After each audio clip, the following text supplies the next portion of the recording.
YCP అధికారంలో ఉన్నప్పుడు అడ్డగోలుగా దొంగ ఓట్లను సృష్టించే ప్రయత్నం చేసిందా? తిరుపతి లోక్సభ ఉప ఎన్నికల సమయంలో అడ్డగోలుగా వ్యవహరించిందంటే ఎస్, అవుననే సమాధానం వస్తుంది. ఇటీవల దేశవ్యాప్తంగా సర్ ప్రక్రియ నడుస్తుంది, మనందరికీ తెలుసు. ఆంధ్రప్రదేశ్లో ఈ సర్ ప్రక్రియ పూర్తిగా ముగిసింది కూడా.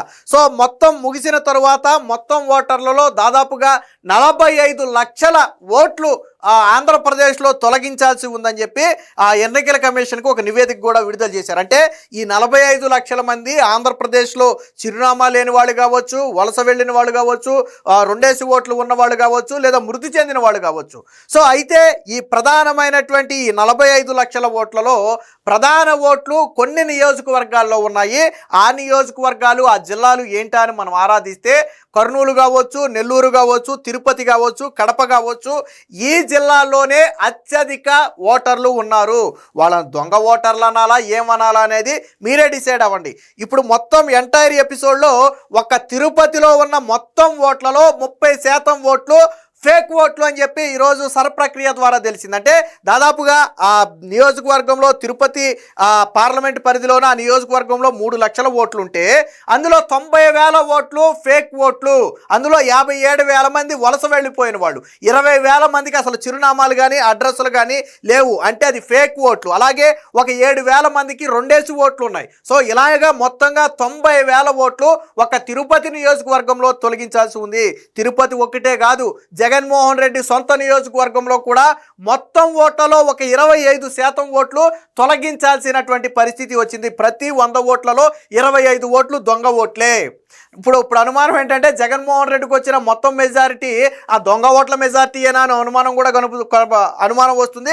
సోషల్ మీడియాలో దీని మీద చర్చ కూడా నడుస్తుంది. అంటే ఆ రోజు తిరుపతి ఉప ఎన్నికల సమయంలో కావచ్చు, లేదా ఇతర ఎన్నికల సమయాల్లో కావచ్చు, గెలవటం కోసం దొంగ ఓట్లు సృష్టించారు. వలస వెళ్ళిపోయిన వారి చిరునామాల పేరుతో కొన్ని ఓట్లు సృష్టించారు. కొంతమందికేమో రెండేసి ఓట్లు సృష్టించారు. కొన్నేమో దొంగ పేర్లు సృష్టించి ఎటువంటి అడ్రస్ లేకుండానే, అంటే ఆ ఓటర్ ఐడిలో ఉన్న అడ్రస్ అసలు అక్కడెక్కడ కనపడదు, ఆ డోర్ నెంబర్ కానీ ఆ ఊరు కానీ అది ఎక్కడ కనపడదు. సో అలాంటి ఫేక్ అడ్రస్లు సృష్టించి 20,000 ఓట్లు ఒక తిరుపతి నియోజకవర్గంలోనే తీశారు. తిరుపతే కాదు, కడపతో పాటు, పాణ్యంతో పాటు ఇతర నియోజకవర్గాల్లో కూడా ఇదే పరిస్థితి ఉంది. అంటే వైసీపీ హయాంలో ఏ స్థాయిలో దొంగ ఓట్లకు ప్రయత్నం చేశారు అనడానికి ఇది ఒక ఉదాహరణ. సో ఈ 45 లక్షల ఓట్లు తొలగిస్తే ఎవరికి నష్టం అయ్యా అంటే వైసీపీకే ప్రధానంగా నష్టం.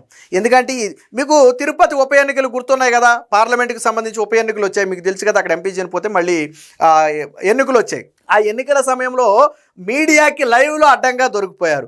సో ఓటర్ వ్యక్తిని నీ పేరేంటయ్యా అంటే ఓటర్ కార్డులో చూడకుండా పేరు కూడా చెప్పలేడు. ఆ ఓటర్ ఐడిలో మీ ఫాదర్ పేరేంటయ్యా అంటే ఓటర్ కార్డులో చూడకుండా పేరు కూడా చెప్పలేడు, ఫాదర్ పేరు చెప్పలేడు. సో అంటే వీళ్ళంతా కూడా దొంగ ఓట్ల సృష్టిలు, దొంగ ఓట్లు సృష్టించిన వ్యక్తులు, లేదా ఇతర నియోజకవర్గాల్ని జనాన్ని తీసుకొచ్చి అక్కడ డమ్మీ అడ్రస్తో సృష్టించి వాళ్ళతో ఓట్లు వేయించారు. ఎందుకంటే తిరుపతి పార్లమెంట్కి ఒక్కదానికే జరిగేటప్పుడు మిగతా అన్ని చోట్ల ఖాళీనే. సో వాళ్ళని తీసుకొచ్చి ఫేక్ ఐడీలు తిరుపతిలో సృష్టించి, ఫేక్ ఓటర్ ఐడీలు తిరుపతిలో సృష్టించి వాళ్ళతో ఓట్లు వేయించుండొచ్చు. మీకు ఇదే అంశం మీద మీకు గతంలో ఒక కలెక్టర్ని కూడా యాక్షన్ తీసుకున్నారు కూటమి ప్రభుత్వం వచ్చిన తర్వాత.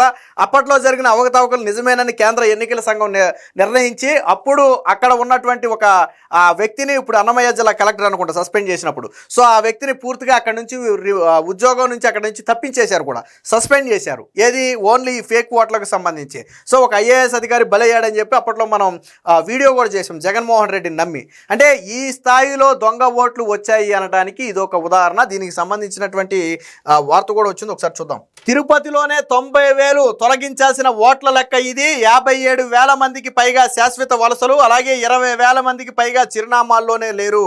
వైకాపా హయాంలో తిరుపతి లోక్సభ ఉప ఎన్నికల వేళ భారీ ఎత్తున దొంగ ఓట్లు చేర్చిన ఆ పార్టీ నాయకులు, అలాగే కర్నూలు, కడప, పాణ్యం, చంద్రగిరి, నెల్లూరు రూరల్, అనంతపురం అర్బన్ వంటి నియోజకవర్గాల్లో కూడా ఆల్మోస్ట్ ఇదే విధంగా అత్యధిక స్థాయిలో దొంగ ఓట్లు ఉన్నటువంటి ఆ పరిస్థితి ఈ సర్ ప్రక్రియ తరువాత అయితే బయటపడింది.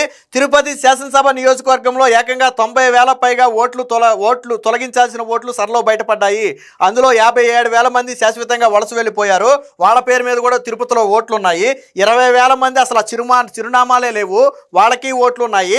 ఒక 6,000 మందికి రెండేసి ఓట్లు ఉన్నాయి. మొత్తంగా ఈ నియోజకవర్గంలో 2,95,000 ఓట్లు, అంటే సుమారుగా 3 లక్షల ఓట్లు ఉంటే అందులో 90,800 ఓట్లు, అంటే 30% పైగా తొలగించాలని చెప్పి నిన్న సర్ప్రక్రియ తర్వాత బయటపడింది. అంటే తిరుపతిలో ప్రతి 100 ఓట్లలో 30 ఓట్లు దొంగ ఓట్లే. ఆ 30 ఓట్లు లేవు. మొత్తం 3 లక్షల ఓట్లు, మొత్తం ఓటర్లే 3 లక్షలు అయితే 90,000 1,00,000 మందిని ఆల్మోస్ట్ తొలగించాలంటే 3వ వంతు ఓటర్లు దొంగ ఓటర్లు అక్కడ ఉన్నోళ్ళు. ఇది సర్ప్రక్రియ ద్వారా బయటపడినటువంటి కుట్ర. మరి ఆ రోజు తిరుపతి ఉప ఎన్నికల్లో ఎలా గెలిచారో మీకు ఇప్పుడు ఐడియా వచ్చుంటుంది. సో అంటే మొత్తంగా దీన్ని బట్టి దాదాపు 3వ వంతు నకిలీ ఓటర్లేని స్పష్టమవుతుంది.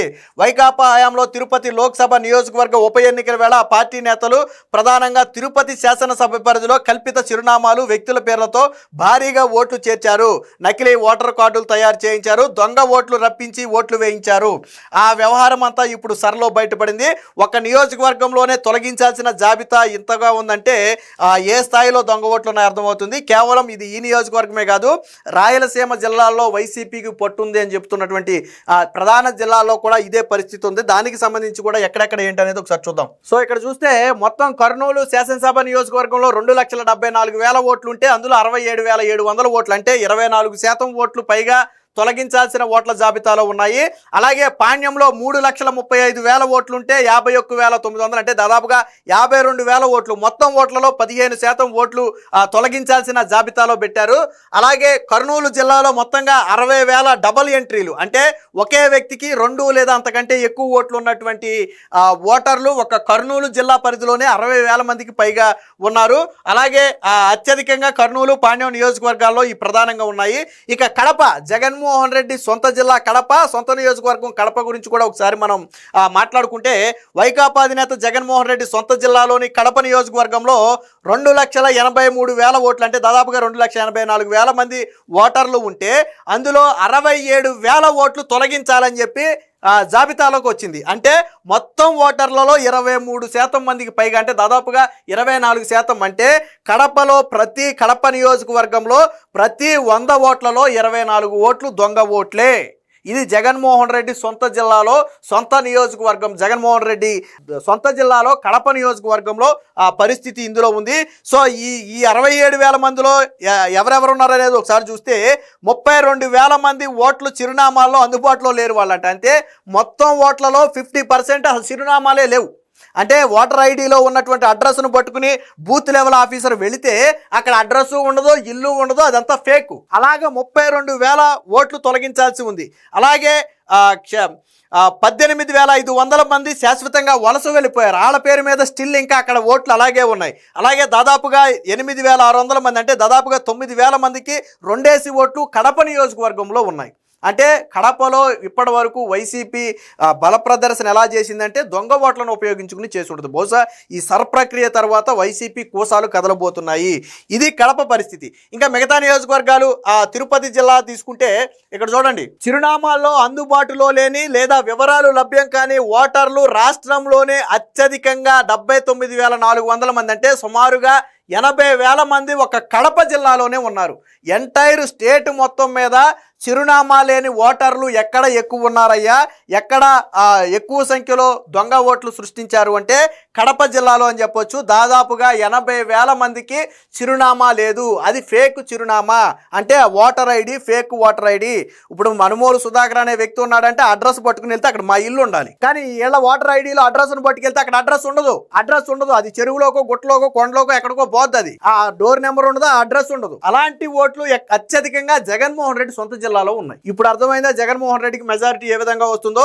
ఇక తిరుపతి జిల్లా చంద్రగిరిలో కూడా భారీ ఎత్తున దొంగ ఓట్లు చేర్చారు. ఈ నియోజకవర్గంలో మొత్తంగా 3,13,000 ఓట్లు ఉంటే 50,000 ఓట్లు తొలగించాల్సిన జాబితాలో ఉన్నాయి. ఈ 50,000 ఓట్లలో కూడా 19,000 మందికి అసలు ఓటర్ ఐడి అంటే చిరునామా లేదు. మళ్ళీ సేమ్ కడపలాగానే 50,000లో దాదాపుగా 20,000 మందికి అడ్రస్సే లేదు. అలాగే 16,000 మంది వలస వెళ్ళిపోయారు, కానీ వాళ్ళ ఓట్లు ఇంకా స్టిల్ అక్కడ ఉన్నాయి. మరి వాళ్ళ పేరు మీద ఎవరు ఓటేస్తున్నారో వాళ్ళకే తెలియాలా. ఇక నెల్లూరులో కూడా 2,82,000 మంది ఓటర్లు ఉంటే అందులో 58,000 ఓట్లు దాదాపుగా తొలగించాల్సిన ఓట్లు ఉన్నాయి. ఇందులో 18,000 మందికి మళ్ళీ అడ్రస్ లేదు. అంటే ప్రతి తొలగించాల్సిన ఓట్లలో కూడా అడ్రస్ లేని ఓట్లే ఎక్కువ ఉన్నాయి. అంటే ఆ నియోజకవర్గంలో దొంగ డోర్ నెంబర్లు సృష్టించి దొంగ అడ్రస్లు సృష్టించి పెట్టినటువంటి ఓట్లు ఇవి. ప్రతి నియోజకవర్గంలో కూడా దాదాపుగా సగం ఓటు అడ్రస్ లేని ఓట్లే. సరే, వలస వెళ్ళిపోయిన వాళ్ళు, చనిపోయిన వాళ్ళు ఓకే, బట్ అడ్రస్ లేని ఓట్లే మెజారిటీ ఓట్లు ఉన్నాయి. అలాగే అనంతపురం అర్బన్లో కూడా 2,82,000 మంది ఓటర్లు ఉంటే దాదాపుగా 54,000 ఓట్లు తొలగించాల్సి ఉంది. ఈ 54,000లో 14,000 మందికి చిరునామా కూడా లేదు. ఒక 17,000 మంది వలస వెళ్ళిపోయారు. 10,000 మందికి డబుల్ ఎంట్రీ ఓట్లు ఉన్నాయి. ఏది అనంతపురం అర్బన్లో. ఇది ఎంటైర్ స్టేట్లో మనం కొన్ని కీలక నియోజకవర్గాలు తీసుకుని అత్యధికంగా దొంగ ఓట్లు, అత్యధికంగా అడ్రస్ గల్లంతైన ఓట్లను మనం పరిశీలిస్తే ఈ నియోజకవర్గాల్లో ఎక్కువ ఉంది. అంటే వైసీపీ హయాంలో ఏ స్థాయిలో దొంగ ఓట్లు సృష్టించారు అనడానికి ఇది ఒక ఉదాహరణ. ఈ సర్ ప్రక్రియ తర్వాత భాగవతం మొత్తం బయటపడింది. జగన్మోహన్ రెడ్డి నియోజకవర్గం కావచ్చు, జగన్మోహన్ రెడ్డి జిల్లా కావచ్చు, అత్యధికంగా దొంగ ఓట్లకు అడ్డాగా మారింది అనడానికి ఈ సర్ ప్రక్రియే ఒక ఉదాహరణ.